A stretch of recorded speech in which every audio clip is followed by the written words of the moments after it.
ሰላም ጤና ይስጥልን። የፈጠነ መረጃዎች ከአሁን ሰዓት ጀምረው ወደ እናንተ ይደርሳሉ። እንደምን አላችሁ? ፈጠነ ጌታው ነኝ። ኢትዮጵያና አሜሪካ በዋሽንግተን ተፈራረሙ። የተፈራረሙት አዲስ ወታደራዊ ስምምነት በህዳሴው ግድብና በቀይ ባህር ጉዳይ ላይ መሆኑም ተሰምቷል። በትግራይ ክልል የቀጠለው የስልጣን ሽኩቻ ወደ ዲጂታል ጦርነት ተሸጋግሮ የፕሬስ ሴክሬታሪያል ኃላፊ ለእስር መዳረጋቸው ምን አንድምታ አለው እየተባለ ነው።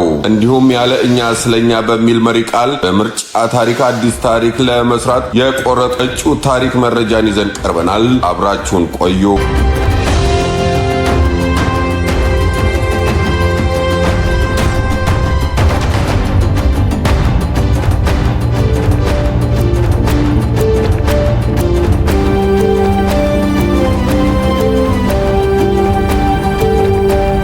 ኢትዮጵያና አሜሪካ በዋሽንግተን ከታላቁ ህዳሴ ግድብ እስከ ቀይ ባህር የደህንነት ስምምነት ተፈራረሙ። ዋሽንግተን ዲሲ በተካሄደው 11ኛው የኢትዮጵያና የአሜሪካ የመከላከያ መዋቅራዊ ምክክር ማዕቀፍ በሁለቱ ሀገራት መካከል አዲስ የሁለትዮሽ መከላከያ ትብብር ስምምነት ተፈርመዋል። ይህ ስምምነት ኢትዮጵያ በአፍሪካ ቀንድ ያላትን የጸረ ሽብር ሚና የሚያጠናክር ሲሆን በተለይም የቴክኒክ ድጋፍና የስትራቴጂክ መረጃ ልውውጥን እንደሚያካትት ይጠበቃል። ከስምምነቱ ጎን ለጎን የኢትዮጵያ ልዑክ ከአሜሪካ ባለስልጣናት ጋር ህዳሴ ግድብ ዙሪያ ሰፊ ውይይት አድርገዋል። እንደ ምንጮች ገለጻ ውይይቱ ያተኮረው ግድቡ ለቀጠናው ልማትና የኤሌክትሪክ ኃይል አቅርቦት ያለውን ፋይዳ በማስረዳት ላይ ነው። አሜሪካ በግድቡ ጉዳይ ላይ ያላትን አቋም ፍትሐዊና በድርድር ላይ የተመሰረተ እንዲሆን የኢትዮጵያ ልዑክ ጥሪ አቅርበዋል። በተለይም ግብጽና በሱዳን በኩል የሚነሱ ስጋቶችን በሰላማዊ መንገድ ለመፍታት ኢትዮጵያ ያላትን ዝግጁነት በድጋሚ ገልጸዋል።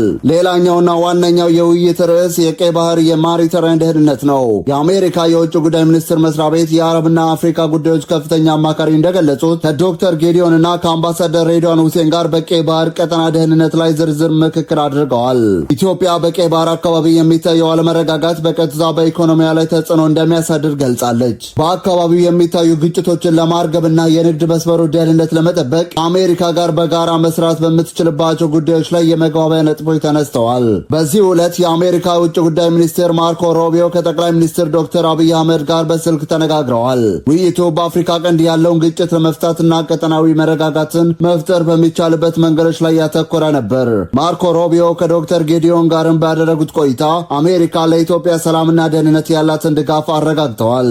ይህ ጉዞ ለኢትዮጵያ ትልቅ ስትራቴጂካዊ ፋይዳ አለው። አንደኛው አሜሪካ በሪፐብሊካኑ አስተዳደር ማርኮ ሮቢዮን ጨምሮ ከኢትዮጵያ ጋር ያላትን ግንኙነት ወደ አዲስ ምዕራፍ ለማሸጋገር መፈለጓን ያሳያል። ሁለተኛው የቀይ ባህር ጉዳይ ነው።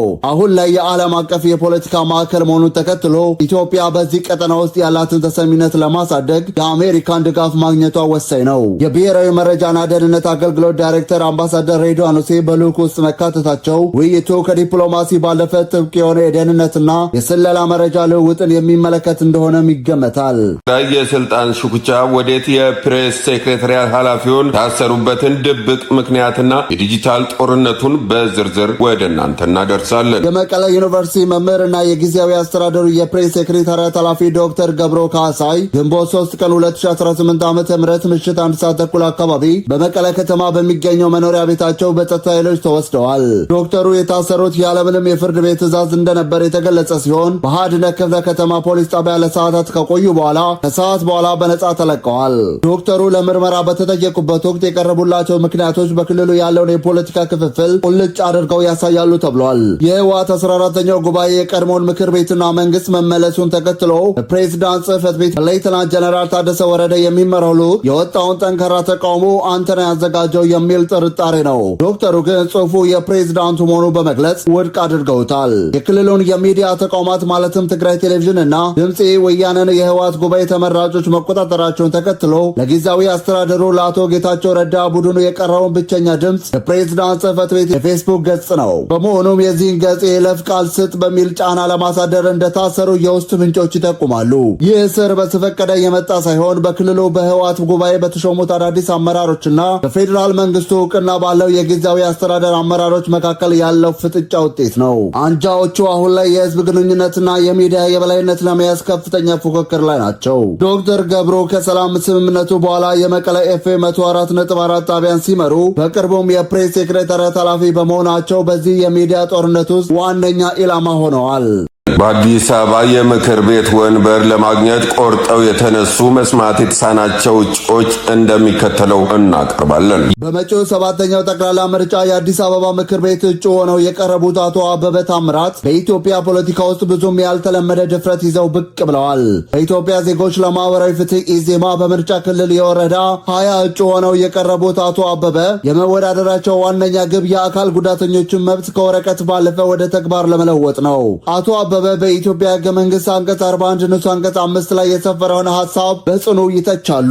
መንግስት ለአካል ጉዳተኞች አቅም በፈቀደ ድጋፍ ያደርጋል የሚለው አገላለጽ የአካል ጉዳተኞችን ጉዳይ እንደ ቸርነት እንጂ እንደ ሰብአዊ መብት እንዳይቆጠር አድርጎታል ይላሉ።